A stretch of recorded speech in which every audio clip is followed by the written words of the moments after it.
Заради скандалите, които се случват постоянно в нашия така наречен парламент, темата с предложената пенсионна реформа, за която все още само единствено слушаме някакви мнения, някак се остава на заден план.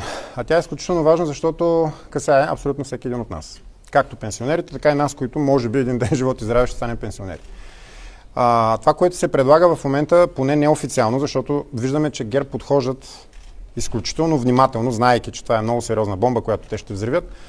Но дори това, което неофициално се казва, е изключително притеснително, защото става въпрос за повишаване на вноски и повишаване на пенсионната възраст. Имайте предвид, че пенсионната възраст трябва да стигне 65 години през 2037 година. Ние все още не сме достигнали това ниво, което е предвидено преди 15 години, а се говори вече за увеличаване на пенсионната възраст. Между другото, мотивът, който е изтъкнат за увеличаване на средната възраст и продължителност на живота в България, е абсолютно несъотносим към това, което в момента коментираме. Защото ако средната възраст се удължава, т.е. не средната възраст, ако средната продължителност на живота се удължава, това означава ли, че трябва да направим така, че да работим докато сме живи? Защото имайте предвид, че в момента аз не бих казал, че точно на тази статистика бихме могли да разчитаме ние, защото качеството на живот в България, за съжаление, се влоши през последните години. Господин Костадинов, няколко пъти представители на управляващото мнозинство отрекоха, че ще вдигат пенсионната възраст. Вижте, това, което пак казвам, са предположения, които излязоха в публичното пространство. Те казват, затова споменахме, че подхождат изключително предпазливо, те казват, че ще дадат на правителството мандат да изготви пътна карта за 6 месеца. Което означава всичко. Точно поради тази причина, ето, вие видяхте, че започнаха вече да се прокрадват в публичното говорене на управляващите изказвания за това, че ковидните добавки за пенсиите, които останаха постоянни, само че те останаха постоянни като ковидни добавки. Те не бяха включени автоматично вътре. Били грешка, което означава, че в един момент може да решат да ги махнат.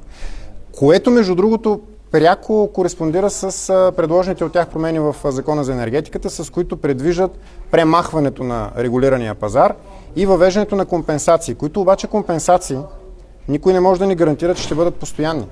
Защото в един момент може да кажат, както за пенсионерите в началото имаше абсолютно за всички надбавки, нали помните? По Коледа и по Нова година и по Великден за всички имаше надбавки. След което казаха, то няма как да има за всички, затова на бедните пенсионери ще им дадем надбавки, по нещо ще им подхвърлим, пък на богатите пенсионери няма да им дадем.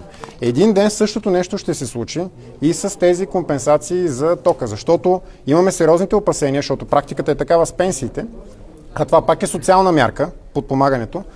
Имаме сериозните опасения, че в един момент може да стигне до ситуация, в която да кажат на хората, които са енергийно бедни, ще им даваме компенсация, на тези, които са енергийно богати, няма да им даваме. И като кажа, че енергийно богати са тези, които могат да плащат примерно сметки над 150 лева, а това са в крайна сметка огромната част от сметките за ток през зимата, в един момент ще се окаже, че на практика всеки един български граждан ще плати огромния данък, който в момента на българската държава се налага от тези, които твърдят, че трябва да се премахне регулирания пазар.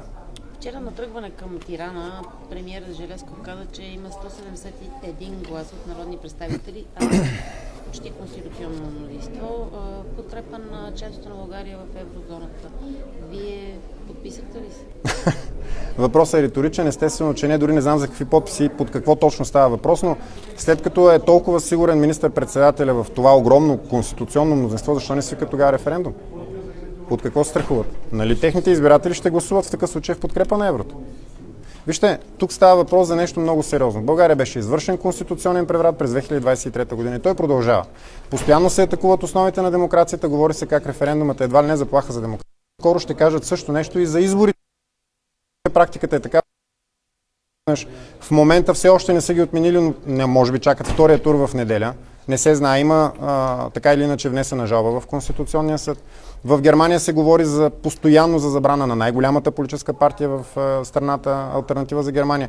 Иначе казано, имаме атака срещу демокрацията в цяла Европа. И точно поради тази причина трябва да сме изключително внимателни. Подобни приказки на практика в момента замаскират една откровенна неолиберална диктатура в България, която подчинява българската държава на чужди окупатори. Защото влизането на България в еврозоната ще ликвидира българската финансова независимост и ние ще се върнем във времето на Османската империя, когато нашата валута беше османската лира. Това ще стане. Благодаря.